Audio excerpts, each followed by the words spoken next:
Hello and welcome to Live at Epiphan. It is a Thursday at 3 o'clock Eastern, and we're here with a great topic. We have an excellent interview today that I'm really excited for, and we'll bring our guest in just a moment. But one of the reasons I said a Thursday is I wanted to address a question in chat right off the top from Danny Grizzle, just saying, are we streaming every Thursday? No, not every Thursday anymore. We've changed our content structure a little bit, which included the schedule. So we've shifted to an every other Thursday type of setup. There may be occasional ones in between in the future, but we're looking to create different types of content through 2021 as well. So we'll be doing a lot of other stuff aside from just Live at Epiphan, and then schedule-wise doing Live at Epiphan every other Thursday. So make sure you tune in for that. And of course, if you're following us, subscribed, and all the socially things that all the people do, then you'll obviously stay up to date as we announce the shows when they're ready to go. So that's great. So today we have a great interview with a special guest, Curtis Judd, who is a filmmaker, photographer, live streaming enthusiast like all of us. Curtis runs his own YouTube channel called Learn Light and Sound. And he has a ton of really useful videos and tips on choosing gear, lighting, live streaming tips, and so on. And he runs an online school for video, lighting, and sound, and all these things as well. We'll make sure to put all those links in the description and put them into chat as well to Curtis's various channels. But basically, Curtis is an expert in a lot of these things, in wide-ranging things. So we're really excited to have him on the show and discuss a bunch of different topics. So welcome, Curtis. George, thanks so much. It's great to be here. I really appreciate the opportunity. Yeah, I really appreciate your time today. Maybe let's start with you just telling us a little bit about yourself. What is this YouTube thing, your 9 to 5, or do you do something else? No, it's not my 9 to 5. That's my evenings and weekends, actually. And then during the day, I work for a software company. I am a product manager and the company videographer and sort of AV person. And so between the two, so that's really where I get a lot of kind of day-to-day experience as far as talking about lighting and sound and things like that. And then in the evenings, I create my videos that go up on the YouTube channel and then also my online courses. So it's sort of a passion, something that I love doing. So I do it almost all the time. All right. So you're not just doing it as, one of the many YouTubers out there. This is something you do as a professional kind of all the time as well. Yeah. Kind of different context from just playing with stuff to using the stuff. Yeah, there's nothing like kind of being on the hook to deliver, to really kind of cement, really kind of sorting out the details and really getting things right. And I make plenty of mistakes, but one of the things that I've been doing since about 2015 is that's when I started my online school. And one of the things that I wanted to do as part of the overall, value provided to those that signed up for the school, signed up for the courses, was have weekly question and answer sessions. And the obvious way to do that was via live stream. So over the years, I've learned a lot about live streaming. It was pretty rough at the start, I would have to say. But as with anything, it's gotten a lot smoother, over time. And I've learned a lot about streaming, which has been a lot of fun as well. Yeah, it definitely has changed a lot in those past 5-6 years for sure. Yeah. So obviously doing that, professionally for a company and as part of that environment, that's one thing. But what kind of led you to want to do this on YouTube, doing reviews and tips and tricks and all that kind of thing? Well, the very first video I posted on YouTube, I posted in 2009. And YouTube early adopter. Yeah, it was a very different place back then in 2009. So incidentally, it was true to form. It was actually a microphone comparison. So I was comparing two live vocal microphones, actually. And after that, I was also doing some photography at the time. And one of the things that I had, I was looking into was, with cameras, when you're doing still photographs, most of the camera systems have these flashes that you can buy, the add-on flashes to put into the hot shoe and be able to take photographs. And the problem is when you do that, when you have the flash right in the hot shoe, it really doesn't generally produce very nice photographs. And so one of the things that I was working on was then you can get the camera or the flash off the camera, and that usually will add a little bit more dimension to the photographs. It'll generally make it look better, but there's still really tiny light sources. And so Right. if you want nice soft light, you really need something that's bigger, that produces a bigger surface area of light. And so I went down to the hardware store and I made out of a little plastic planter pot, sort of a diffusion panel that would go on top of my flash. And the main reason I started that YouTube channel was to kind of float that idea to see if there was a market for this. Were there other people that would be interested in a product like this? And if so, then I would look into manufacturing it, figuring out how, Right. you know, I have no idea how to manufacture stuff, but I'll figure it out. And, and that's kind of how I got started in YouTube. Of course, Right, it right. morphed and changed pretty dramatically from there, but that was the kind of the start. Right. I mean, now today you would have just launched that on Kickstarter and made $1 million. But Exactly. Yeah, exactly. maybe this is an obvious question, though. But considering the content you do have up there, but why light and sound? It's a great question, and I think what happens for most of us, we intuitively, if we decide at an individual level, hey, I want to produce, you know, I want my live streams to look better, or I want my online meetings to look better. So what do I need to buy? And usually, I think the first thought that comes to most people's minds is, oh, I need to get a better camera. And Right. what I have found with experience, though, is that you could go out and maybe this is overstating it a little bit, but you could go rent a $200,000 Arri Alexa, which is a cinema camera. And if you use the exact same lighting and you do nothing additional for sound, you know, capturing sound, it's not really going to improve things. It's not until you kind of make a concerted effort to do something about the lighting and do something about your sound capture that things really start to improve in quality. And so, you know, rather than have a camera review channel on YouTube, which I actually considered doing, and at first I did do some camera reviews, I realized, you know what, people really need to kind of instead focus on lighting and sound. And so if you can get Right. those two things nailed, almost any camera will produce really great content, really great live stream content, or even, you know, recorded content. So that's really kind of how I got headed down that path. Yeah, that makes a lot of sense, and you know, I completely agree. You can go a long way with a relatively inexpensive camera if you're willing to kind of put it together with those other tools. It is almost a symbiotic relationship in a way. It's like a great camera is nothing without decent lighting, and decent lighting is, you know, it's okay, but if you have a really bad camera, it's not going to save you either. So you end up kind of needing a little bit of both. Yeah. And I think that's what when I was looking at your channel and kind of leading up to this, I think that was the first thing that stood out to me was that you did seem to be covering those aspects, you know, saying that there's a ton of product out there and picking from it is challenging. And it's really difficult to figure out where best to maybe spend some of that money. And I think, you know, the wonderful dumpster fire that was 2020, and maybe we're not out of it yet, you know, everyone got very quickly fast-tracked into this new world of online meetings and streaming in a much, much bigger way. It just absolutely exploded as an industry. But people are still, nearly a year later, making the same mistakes. A lot of people still haven't learned.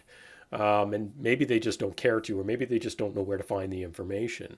But I think the value of channels like yours is that trying to figure it out means you have to do a ton of research.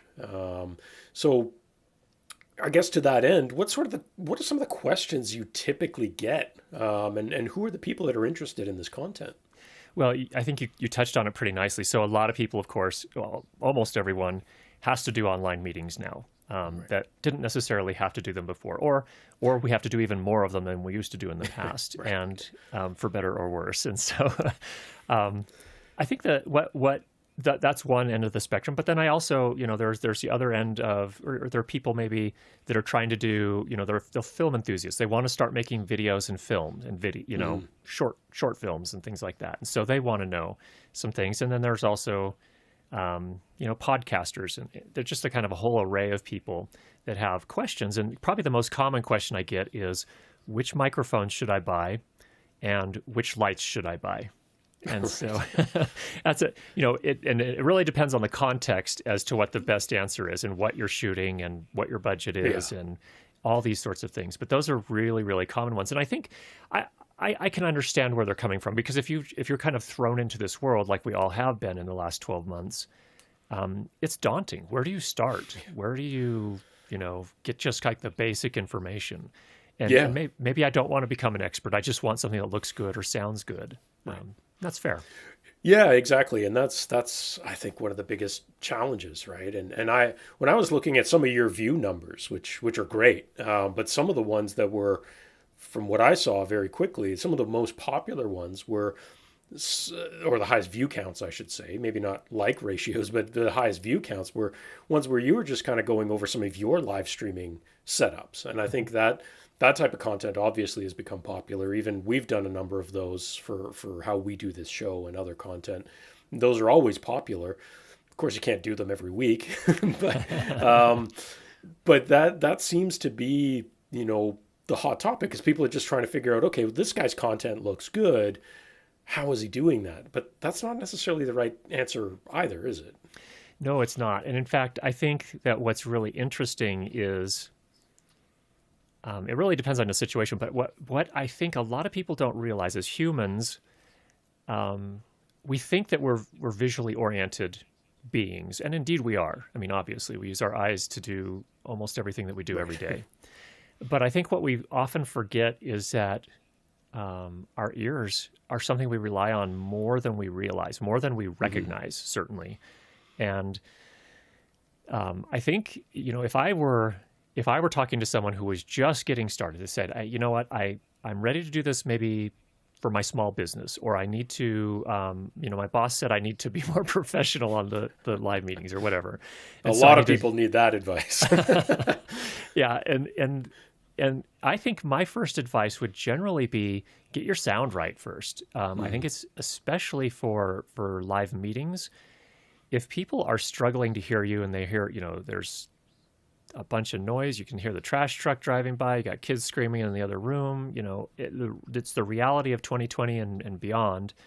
I think if you can get your sound right first, that does a lot to really improve the quality. And what's interesting too is that psychologically, a lot of us, if we are looking for information, something that we're really passionate about, and we find a video online and the visuals are just, the picture's kind of okay, but the sound is really good, we consider, this is perfect. This is exactly what I needed. The content is there. I can hear it. The visuals were okay, but I don't really care. But if you find another thing that covers that same topic and the visuals are fantastic, but the sound is not so good, it's really annoying and it's hard to stick with it. And for sure. Yeah, that's something we've repeated ad nauseum here on this show for exactly that. It's like, if you're going to fix one thing first, it's got to be the sound, and then worry about the visual. So I guess, this will lead into something else we were going to cover, but what is your go-to microphone you're using right now? Well, not saying this is one for everyone. Obviously, as someone who plays with these things and reviews these things, you might be, your daily driver might be something a little fancier. But. A little fancier, yeah. I am definitely fancy today. So here I'm using an Earthworks SR314. Okay.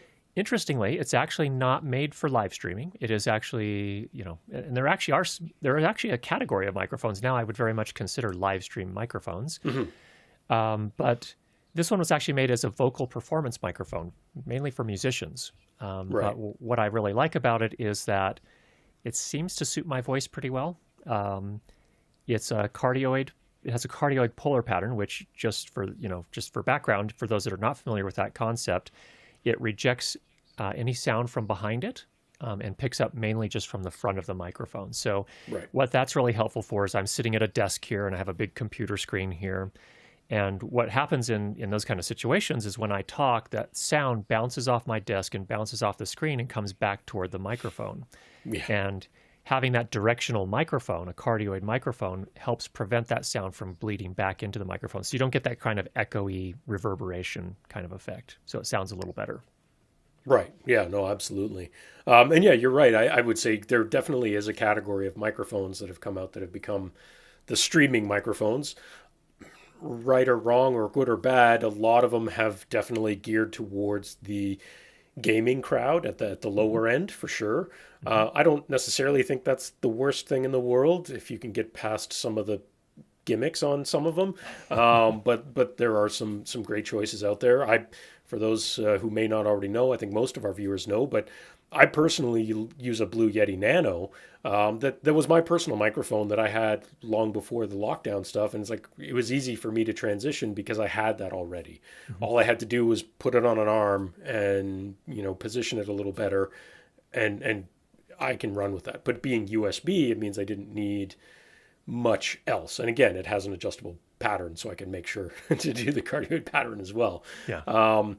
So that's obviously a much more basic one. I mean, that's the kind of thing you can easily find on sale normally for less than $100, where sometimes going to those more professional ones are going to cost a fair bit more. But in any case, it's what is value and what are you going to get out of it? And I'm sure, like me and like many people, you've probably watched a ton of online content in the past 10, 12 months. Obviously, especially the past number of months, there's been a lot of media and news about various different things. We don't need to say what they are, but and what I've noticed is that it tends to not be the influencers who actually have bad sound. It tends to be the more mainstream media who have failed to adapt to this very well, which confuses me because they have all the budgets. But it's so, if we look at what are some of the basics people can start with? What's the minimal? Because I see so oftentimes on the news or whatever, reporters joining remotely, they're using AirPods or something similar, and they just sound awful. It is so bad, I just want to turn it off right away. Yeah. I think, well, and I think there's even worse things than that, to be honest, sadly. Yes. I think we saw, especially at the start of the pandemic, and I think I've seen, I'm starting to see some improvements, I think, definitely in the broadcast world. But the worst, from my point of view, is sitting down in front of your laptop with no earbuds at all, just your laptop, the inbuilt microphone on your laptop, and the speakers on your laptop. And that is the worst sound I've generally heard for sure. For any sort of online meeting or newscast or whatever it may be. I think actually even just basic wired earbuds with an inline microphone, that can be a step up, because at least then the microphone is closer to the sound source, which is your voice. It's more like a lav, yeah. Yeah, it's a little bit more like a lavalier. And at the same time, the other problem this solves that I don't think a lot of people realize as well is that it puts the sound that I'm having. So if I'm doing a live stream and I'm being interviewed, for example, like right now, this also makes it so that when you talk, that sound isn't playing out of my speakers and bleeding into my microphone and creating this kind of interference sound, this echoey kind of sound that sounds awful as well. And so this solves that problem as well. So if you don't have any budget except for things that you already have on hand, I highly recommend people use these as opposed, or AirPods or whatever it is, as a first step, because I think that can really make the listening experience for your audience a lot better. And and I'm talking about audiences not just for live streams, but also for online meetings. I just so many meetings, day after day after day, people are just using their laptop speaker and their laptop microphone, and it's like, and that I agree. That is absolutely the worst case scenario for sure. Again, a simple set of earbuds to make sure that your monitor is isolated and things like that is that's what I do, is a huge difference, absolutely huge difference. But if we wanted to go maybe a slight step into that upgrade path, based on your experience, because again, you and I talked about this in kind of pre-show stuff. One of your more recent microphone reviews was that super cool new Shure microphone that has both USB and XLR and all that stuff. That's very cool, but not cheap. So where do you feel, based on your experience of really reviewing a bunch of these, where would someone start on a microphone and maybe some basic lighting? That's a great point. So I think that probably what I would generally recommend is a USB microphone. So of course you mentioned one, the Blue Yeti Nano, and I think that's a fine choice. But there are also a number that are a different type of microphone called dynamic microphones, and we'll talk a little bit more about that. Hopefully, what's the difference between those, and what characteristics do they have that are kind of benefits and costs on each side. But I would generally start with a USB dynamic microphone, and there are a lot of sub $100 options out there. So one is called the Samson Q2U, very popular option amongst podcasters. It sounds amazing for the fact that it generally is priced somewhere around between $60 and $80.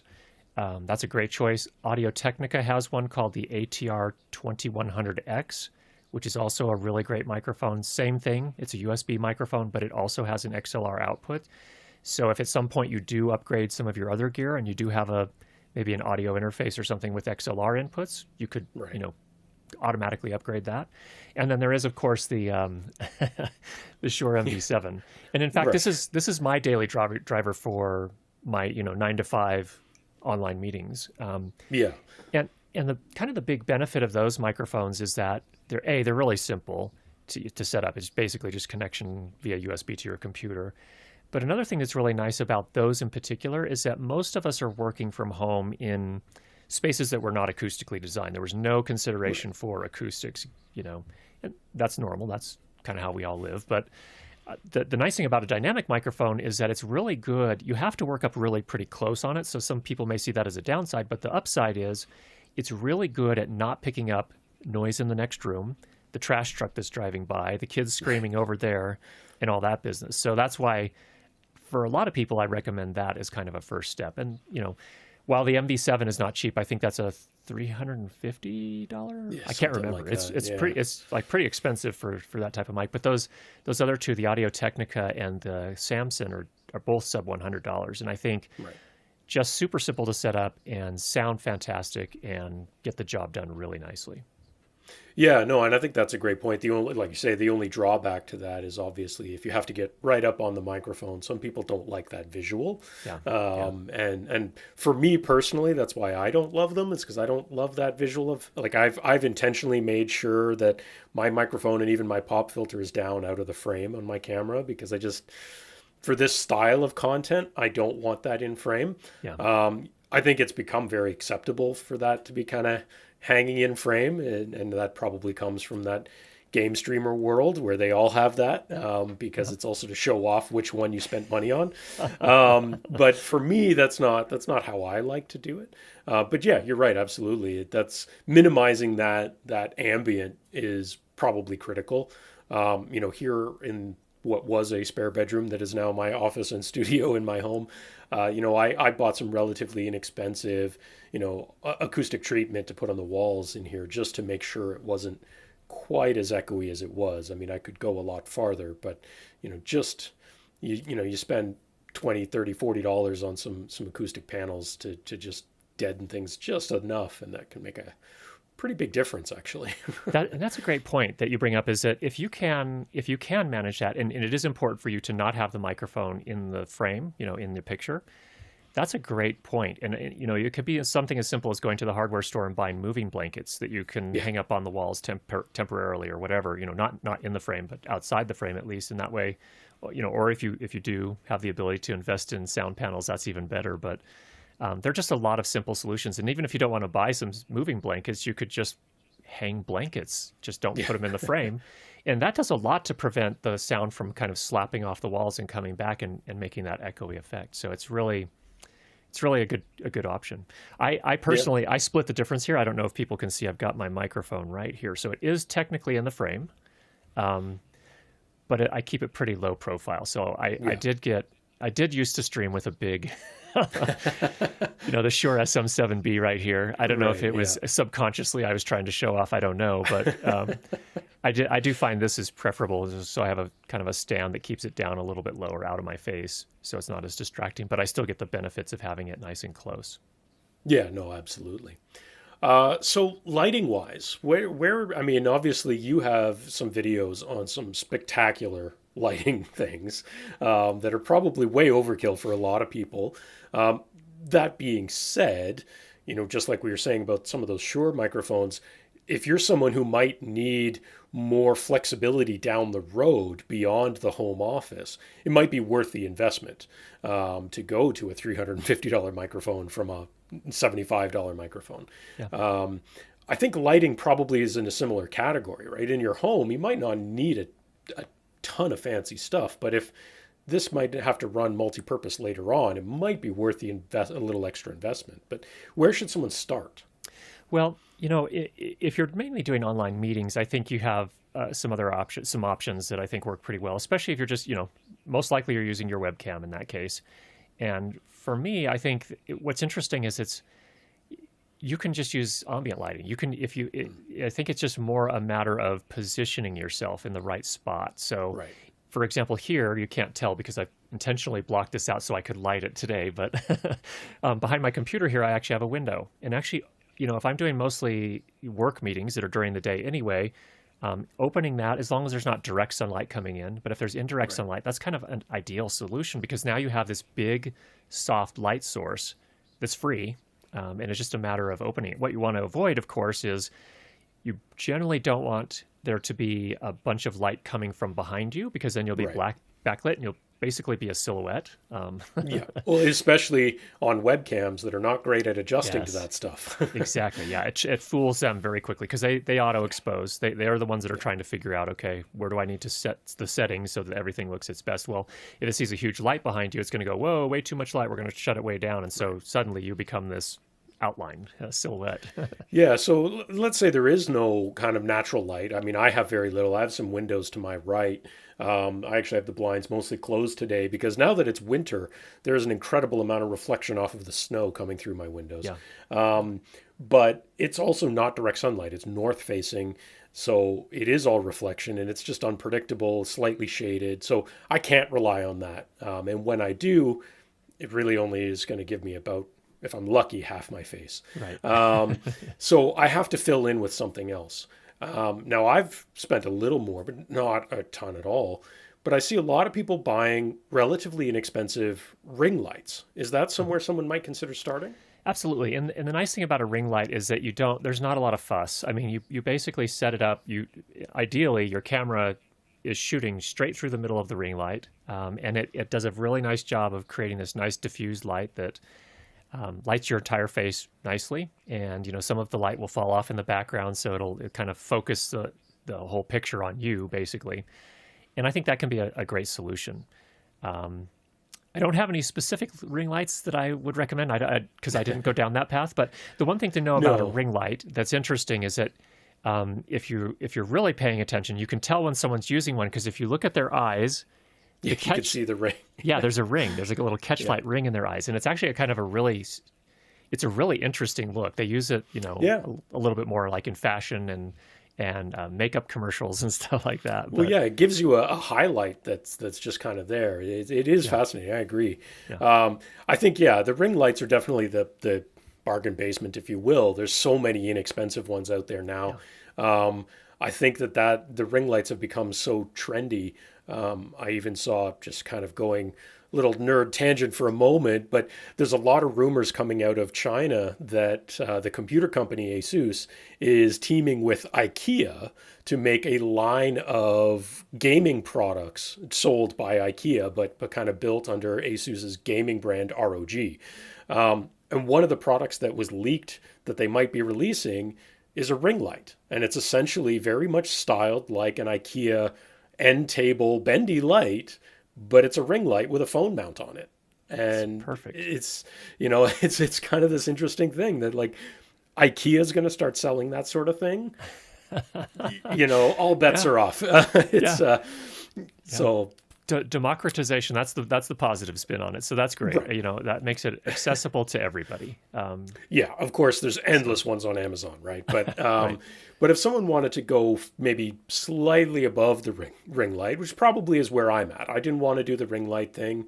I wanted something a little more flexible to fill the room a little more. I have a little, I also use a green screen. No, this is not my real background. So I needed something a little different. What would you recommend there? Well, I was curious. I mean, you don't have a stack of Pearl Nano or Pearl 2s behind you? No, I don't. No, I wish I did, but no, not in the office, so I don't get to do Okay, that. fair enough. I think it's a good question, and I think that there's a great need for that. In fact, another factor that comes along with that is most of us are working in fairly space constrained areas, so we don't have a lot of room to put up light stands and things like that. And so, my main recommendation is we've seen a lot of LED panel lights come out on the market, affordable ones, that you can actually mount to your desk. So they just kind of clamp onto the edge of your desk. And that makes it so you're not going to use up a ton of floor space, but you're going to get the lights in a good spot so that they can light you up in a very pleasing way. And one of the things we should probably talk about a little bit is this concept of soft lighting.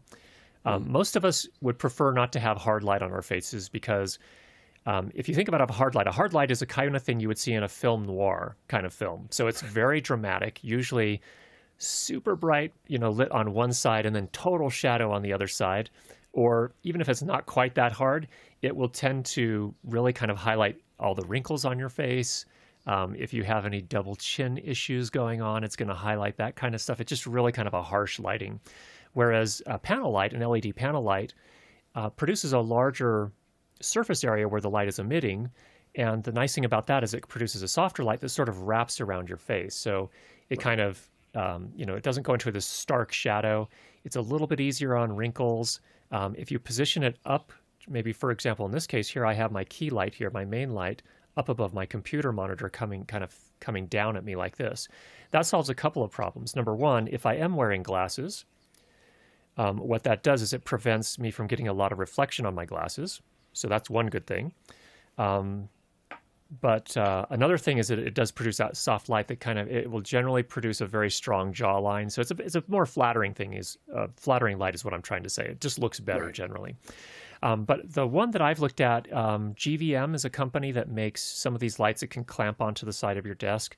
And I've got a review over on my channel about one called the GVM 800D. And it actually comes, you can buy it in a kit if you want multiple lights, so you could have one as a key light and one as a background light. And the nice thing about that is those are also RGB lights. So if you want your background light to be a fancy color, kind of spice things up a little bit, you can do that. And then your key light can be like a regular daylight colored light. Right. No, that's a great point. And I think the kits are often a great thing. And we'll see if we can get a link to that video in the chat. But the kits can be great because something we've talked about on our show and in other content a lot is, the concept of the 3-point lighting system. And I think once you get beyond maybe the ring light, that starts to really come into play, where a single blinding light straight in your face is probably not the way to go. Yeah, there are definitely things you can do to add more dimension. And what we've got going here, for example, today, I do have a hair light. So if I put my hand up here, you can see it kind of blocks some of that light. And that's actually suspended from the ceiling in my particular case. You can't see it. I put it out of the frame, but that's one thing. Of course, we've got the accent lights in the background here. That's an RGB light. And we're just trying to create some color contrast there. So in my particular space here, these sound panels that I have, they all happen to be pretty close to skin tones. And so it'd be kind of a drab look if I didn't have that additional color there. Right. You can do fun things as well. You can bring up, I have a salt lamp over here in the corner that you can see as well. And then one other thing that I find really useful, and especially if you're working with a webcam, something to keep in mind, sometimes it's helpful just to bring up the overall ambient light level in your room. And one great way to do that, and what we're doing here today actually to kind of control that, is I have an LED panel light over here in the corner, again, off camera that you cannot see, aimed up at the ceiling. And what that does is it brings the ambient level up overall. So that's really helpful for those webcams that really struggle with exposure.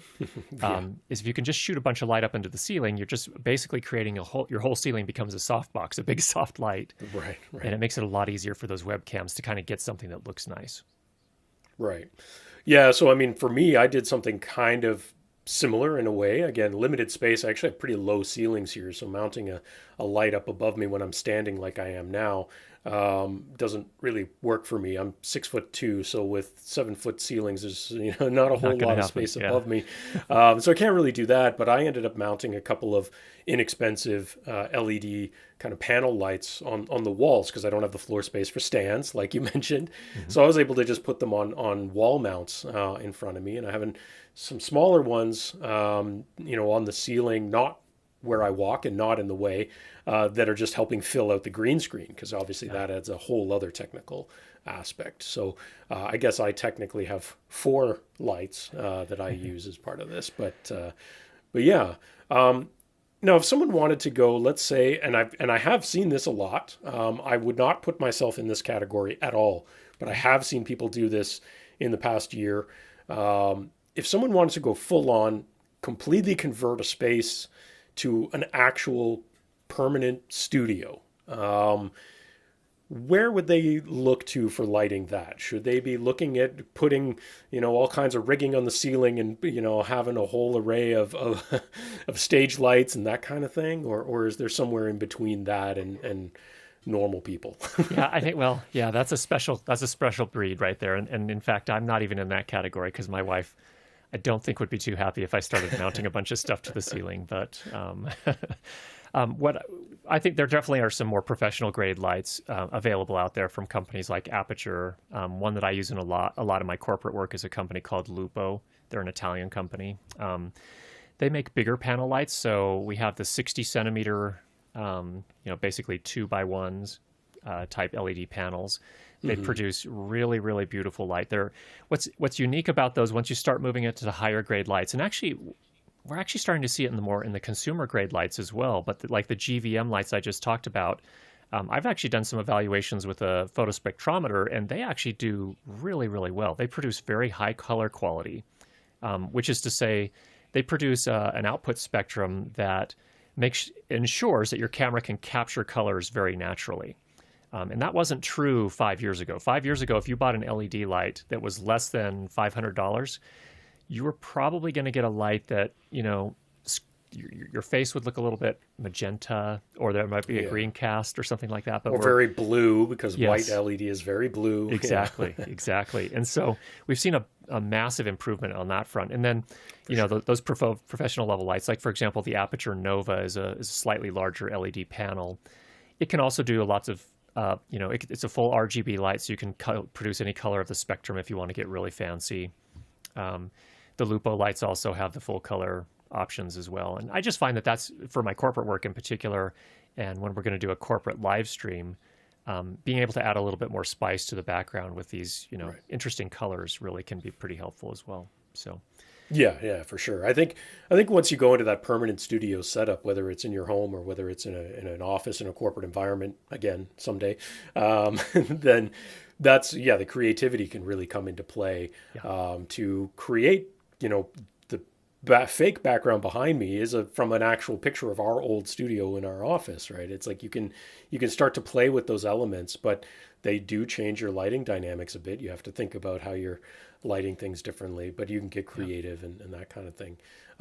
So we mentioned LED lights a lot here. I think it sounds like to me that at this point, there's no reason to basically not just buy LEDs, right? In terms of the cost has come way down, the quality's gone way up, and as someone who's stood in front of a lot of them, they certainly don't output near as much heat.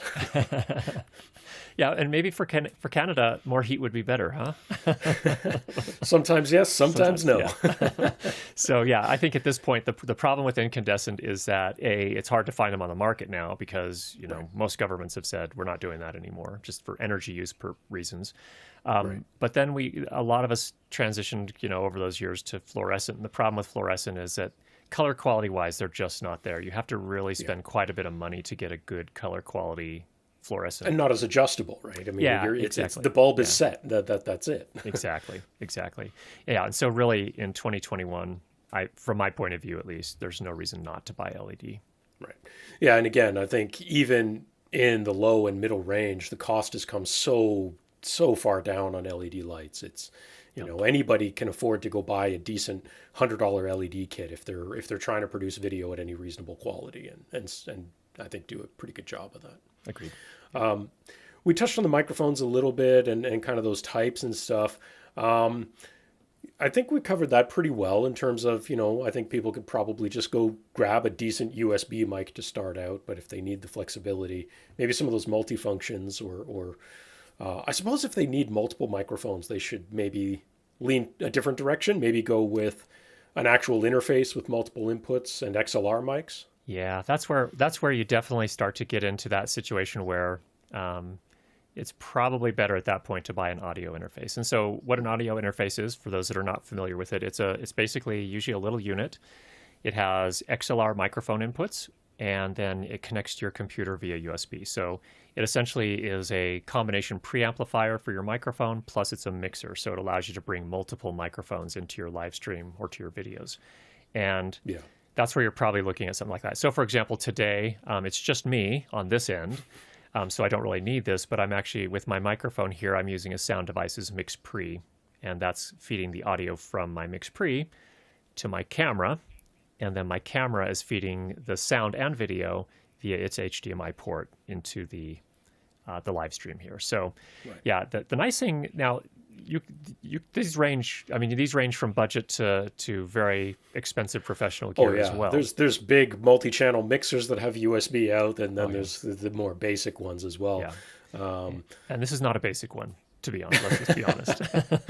I mean, in some circles it is, but there are differences you can get there as well. So if you go with an entry-level audio interface, for example, a Focusrite Scarlett, fairly affordable. I think you get into one for about very popular. Yeah, very popular, $150 or so for one of those. And then if you already invested in one of those USB combo XLR output microphones, you can take that into your Scarlett, and you will get a little bit of an improvement generally in terms of audio quality.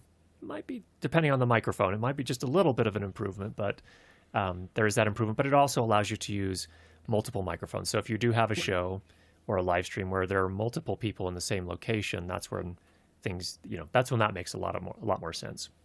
Yeah, I know the Scarletts. I have a couple coworkers who use them in their homes for their own personal, music recording and stuff like that. They're not trying to do anything super professional, but it's just an easy way to sometimes even get an instrument in as well, because they often have the quarter inch. But they also make them in different sizes. I think they have the solo all the way up to like 8-channel ones and stuff like that. But I guess going to the full-on mixer, and I know one of my other colleagues on my support team, who's kind of our, one of our audio nerd guys, he's played around with a bunch of some of the even the lower-end Behringer mixers and stuff like that.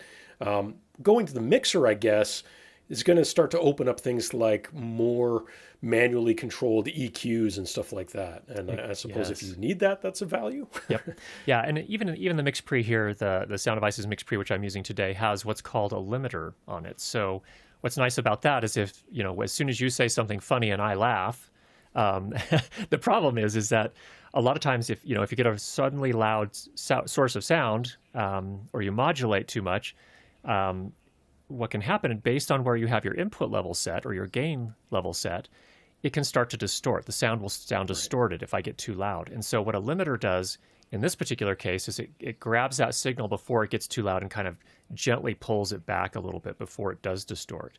So that can be a really helpful thing as well. And in addition to that, on this particular mixer, it also has an auto mix feature. So if there are several of us on the show, what that auto mix feature does is that when I'm talking, it basically takes the microphone of my co-host and pulls its level down a little bit. And the reason that's important is because when I'm talking in in the same space as somebody else and they have a microphone as well, my voice is also getting into their microphone. Right. And it arrives a little bit later than it arrives at my microphone, so you get this sort of what we call a phasing effect. It has this kind of weird, strange effect that you don't necessarily want, that doesn't sound great. And so this helps with that as well. And then, of course, as you mentioned, for my weekly live stream on my secondary YouTube channel, which is sort of the live stream that I do that's associated with the people that enroll in my courses, we use a Allen and Heath SQ5, which is a big digital mixer. Mm-hmm. And that also enables some additional things. In addition to, multiple microphone inputs, we can also input, we have a playback device that plays the music at the start and the end of the show. We also have all the EQs, we have noise gates, we have compressors, we have all this stuff to really kind of fine tune the sound and really kind of make it its best. Yeah, and that's absolutely, amazing tools and might be valuable for someone at that upper end, but then you're getting into some bigger budget stuff. And, right now, I think for a lot of people trying to do things from home, they're by themselves, they probably don't need to go that crazy. And Nope. like we said off the top, I think that's one of the hardest things when it comes to navigating all of this is people are not sure whether or not they should go and spend, $1,500 on microphones and mixers, or whether they can just buy, a $75 fairly basic microphone to get going. I know when I look around, I see a ton of people, whether it's friends or even kids or whoever it is, getting very attracted to that kind of online content creation environment. Some people have done very well for themselves in that space, which is awesome. It's certainly a new media industry. But some people are trying to jump too quick and maybe overspend. And so for me, I think that's where channels like yours are important to try to help people understand that maybe you can start somewhere and grow. It's like any business, right? Maybe start somewhere basic, and as you profit, reinvest that and kind of get it back in. Yeah, I think that's good advice. I mean, really, if you don't have, I generally would not recommend buying anything on credit that you're not going to be able to pay off the same month. Because there are so many options here that we've talked about already that are just so much more affordable, or even using things that you have already, just applying a little bit of finesse to them, kind of fine tuning them.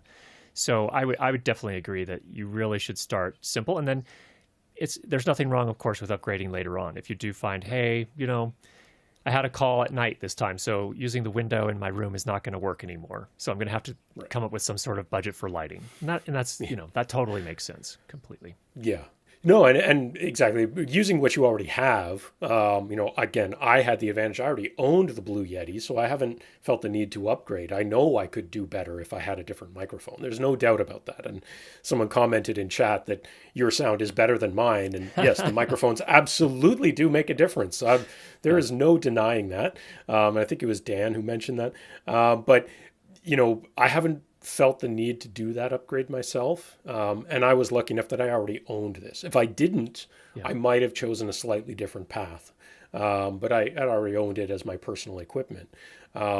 Similarly, I think people maybe don't look at the cameras they may already own to try and do things. Now, that's not universal. A lot of people own DSLRs, and by and large, traditional DSLRs, mirrored DSLRs, are not great choices.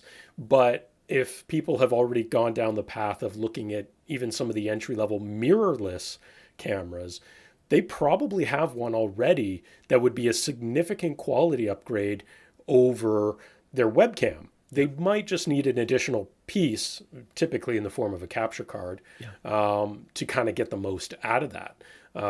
Or if they happen to be going down the road, and here's the shameless plug part, everyone, of buying something like an Epiphan Pearl Mini, Pearl 2, or are very, very imminently to be shipping Pearl Nano, then you can take HDMI out of these cameras straight into a hardware encoder and run your live stream that way.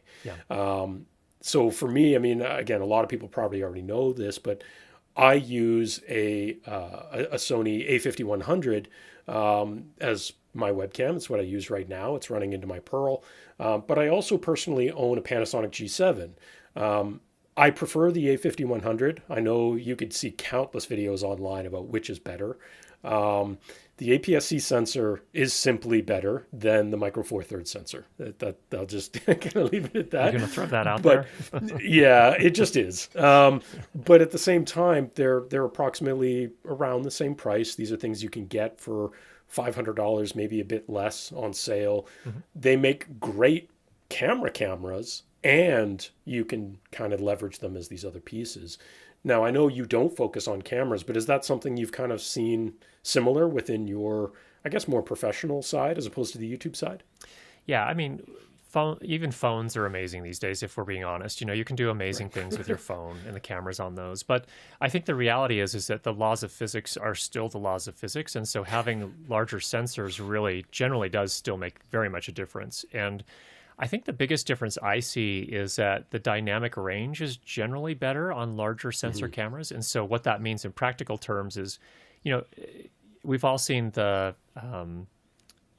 webcam video where you turn a light on and there's this massive burnt out hot spot on your forehead. Yeah. And that's just a limited dynamic range on those small sensors, and that's where something with a bigger sensor is really a nice choice. So. Right, and there again, the difference between a Micro Four Thirds and even an APS-C is night and day, and even a Micro Four Thirds is significantly better than a webcam and even many phone cameras. But yes, it makes a huge difference. This is one of the reasons I prefer the Sony, is just the amount of noise that you end up picking up in a Micro Four Thirds, unless it's perfect environment. And again, like we've been saying all along, we find ourselves in some of more of these awkward spaces that are not necessarily going to be perfectly lit. And that's where maybe a little extra in the camera can help, whether that's investing in a different lens for a camera you already own, or just learning the camera better to kind of tune it for the lighting you are able to generate. I think can make a big difference. Again, coming back to what we were saying off the top, some of the worst things I've seen still nearly a year after this pandemic really hit is people who do this for a living, whether they work in traditional media or whatever it is, that are still either using really bad quality audio or the open microphone and speakers on their laptop with the webcam on their laptop pointed straight up their nose. And it's awful. It's quite frankly awful. And I don't want to call these people out, but it's hard not to. They should be embarrassed by that content. It doesn't look good. It doesn't sound good. And I think, respect for your audience to make sure you're doing better is important. And that's why it's so great to see, content creators like yourself helping that and also delivering good quality content. That I hope that we have a bunch of people in chat that have said, they already subscribed to your channel and stuff like that. So I hope that they've learned a lot from what you've put out there. I guess the last thing I wanted to touch on is kind of carrying on my slightly shameless plug is you actually joined the wait list for the Pearl Nano. And I suspect this is more for your corporate 9 to 5 than the YouTube side. But what drew your attention there?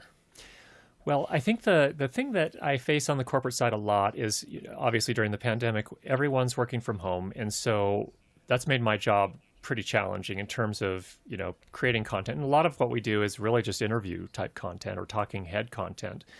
And so it's been a massive challenge. And so we've ended up using webcams a lot more than we would like. But if I could have something where I could have someone that I would ship a Pearl Nano to, and then I had a Pearl 2. I could remotely help kind of walk them through the process of getting things set up in a much easier fashion.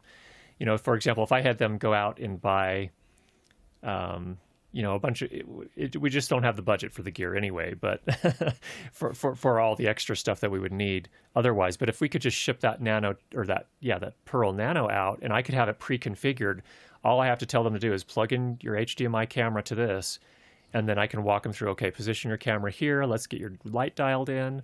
Let's work on your sound a little bit. That would simplify my job tremendously. And so that's what I'm looking forward to. I have this secret aspiration that I haven't told you, George, and that is that once a Pearl Nano starts shipping, I hope that I can come back on your show and actually have a Pearl Nano on my side and actually stream up to your Pearl 2 on that side and show people how that works. Yeah, we'll see what we can do. There were some people in chat asking about how we are producing today's show, and like most of our content we've been doing for 10-ish months, we are using SRT for everything. Big difference being, and also one of the coolest things about SRT, to be honest, is that I'm using a Pearl Mini in my home. I happen to have a Nano here, but I'm not currently using it for this SRT stream at the moment. But you don't. You're actually using an application on your computer to send an SRT stream into our workflow. I think you're using Rivet. Is that right? That's correct. Yep. Okay. And we covered Rivet in a previous episode quite some time ago. They've recently come out of beta and become, kind of a more finished product. So maybe even that's something we have to revisit with you at some point. But so far, the experience of kind of mixing these different SRT streams together from our producer standpoint, or so he tells me in my ear, it has been great. Everything coming in from your side has been awesome. But you live in an area where you have some good internet, I suspect. So that helps. Yeah. Yeah. That definitely helps. Yeah. Well, that's fantastic. I think we'll wrap it up there. I'm going to look at chat here a couple of times because there were some great comments, not a ton of questions, but if anyone has questions for me or for Curtis, more importantly, throw it into chat and we can address those. But most of it was Danny Grizzle agreeing with a lot of what we said, moving blankets for audio, that kind of stuff, agreeing with, radio holds our attention with no visuals. It's all about sound. Yeah, exactly. And absolutely right. Yeah. Brett was the one who said that Curtis sounds way better than I do. Thanks, Brett. He also commented that he thinks the only people who should stream are those who can afford the best gear. I don't know that I necessarily agree with that, but there's some point to that I would agree with, and that, if you expect if you're trying to do streaming for a corporate reason, or maybe you're trying to become the next, top guy on Twitch, whatever it is, if you're expecting your content creation to grow and your audience to grow, it's not going to happen if you don't make some investment. Yeah.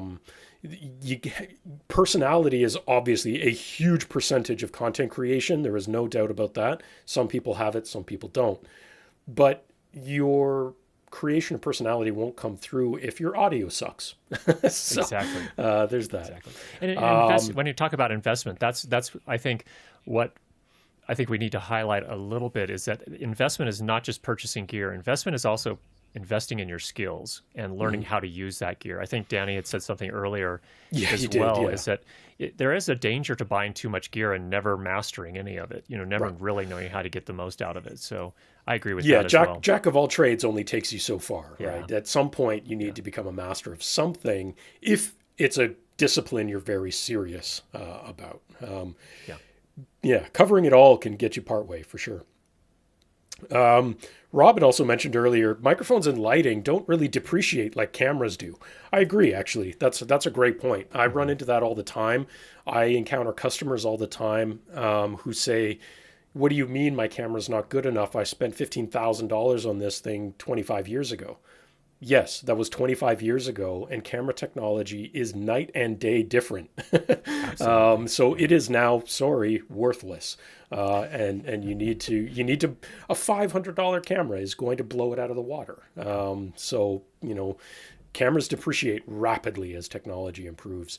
Where, microphones and lighting, not as much. I would say the difference between, like we talked about earlier, LED and older stuff is a big difference, but there's still a space for some of that older stuff. Phil chimed in there when we were talking about sound deadening with egg cartons. Yeah, I mean, to be honest, you can get foam on Amazon for so cheap, you might as well just buy the foam instead of saving enough egg cartons. But yes, same idea generally. And Danny had mentioned getting moving blankets is great. Dan had asked, and I know it was answered in chat here, what platform we're using to stream. We talked about that a little bit. Both Curtis and I are sending SRT streams into a Pearl 2 that is sitting in our central kind of studio location, and that's streaming back out to YouTube and Facebook. Let's see if there was anything else in here. It all looks pretty good. I think we're looking pretty good. Danny was, of course, asking, Pearl Nano, he's looking at that and hoping to do something with some bonded cellular for a lot of on-location streaming. It definitely seems like that's going to be the story of 2021, content creation as things hopefully start to reopen in the not too distant future. Streaming is not going anywhere. I think that's abundantly clear. that box is open and it's not going back in, but how do you do it on the fly, on the road? Bonded cellular is a big topic. So Danny, yeah, I don't envy you the task of researching that. That's a weird world, but it's out there. And of course, he asked, when is Pearl Nano coming? And we're actually kind of announcing just really this week. Shipping begins February 26th. So if you're on that wait list, keep an eye on your inbox for news coming along those lines. I'll check my inbox right now. See where I'm at on the list. Yeah, just keep hitting refresh for the next 30 days. But yeah, we'll definitely be in touch, Curtis. That is for sure. I want to thank you so much for coming on the show today. Everyone, please go check out Curtis's channel, subscribe, follow him. I'm sure he has a ton of stuff in the pipeline coming out. Is there anything you can give us a sneak peek on? Let's see. Coming up, we do have actually coming this Sunday. I have a new audio for video segment. It's really just a tutorial talking about how to loudness or normalize your audio, which I think is really important as well. It can be useful in live, but it's mainly for produced video. But just getting the really consistent levels from video to video. So that'll be this week. And then we do have some reviews coming up. We have a little product called the Zoom F2, which is a little body pack recorder that we'll be talking about. And then on the live stream front, for my secondary channel called Curtis Judd Audio, where we do a weekly live stream, we have a new piece of gear that we'll be using this week. I'm not going to spoil it yet, but if you're really into live streaming gear, you might want to check that out as well. Awesome. Well, I'll tune in for sure. I'm always curious about all the gear. So that's awesome. Thanks so much for joining us, Curtis, once again, and I'm sure we will chat again in the future. Our next episode is on February 11th. We're working on the topic for that. It is episode number 199, which means the episode after that, which will be February 25th, will be episode 200 of Live at Epiphan. So we are looking at doing some interesting stuff to celebrate 200 episodes of this show. Of course, as we mentioned off the top, we now do this every other Thursday, so the episode number count is going to slow down a little bit through 2021. But we're going to be trying to produce a ton of other content that isn't necessarily live at Epiphan. So be sure to follow, like, subscribe, do all the socially things on all the socially places for all the stuff we're going to be doing. Do the same for Curtis, and we will see you next time. Thanks so much. Bye-bye.